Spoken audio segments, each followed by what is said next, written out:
5 choses que tu dois absolument savoir sur la Frachat Chala. Alors déjà dans la Torah, la mitzvah d'Afrashat Chala apparaît juste après la faute des Meraglim pour leur dire que cette faute-là était tellement grave qu'elle faisait écran entre nous et Hachem. Et donc la bracha ne pouvait pas se reposer au sein des maisons juives. On avait besoin de la mitzvah d'Afrashat Chala pour redonner la bracha et la faire résider dans les maisons juives. Juste après la mitzvah d'Afrashat Chala, on parle de la Avodah Zara.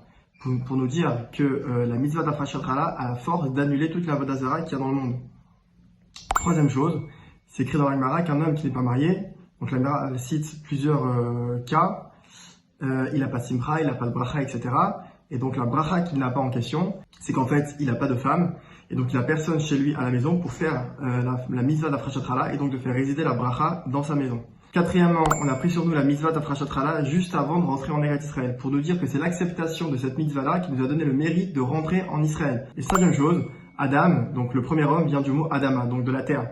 Hachem, il a créé la terre, il a prélevé un morceau de terre avec laquelle il a façonné l'homme et il lui a inculqué une neshama. Donc en fait, Adam Arishon, c'est un peu la Afrashat Chala du monde. Et en fait, Chava, quand elle a fait fauter l'homme, elle a porté atteinte à la Afrasha du monde. Et donc quand une femme juive d'aujourd'hui réalise la mitzvah d'Afrashat Chala, elle répare la faute de Chava. Mesdames, on a besoin de bracha, on a besoin de mérite, on a besoin de miséricorde divine. En d'autres termes, on a besoin de vous. Continuez à faire la Afrashat Chala, c'est magnifique.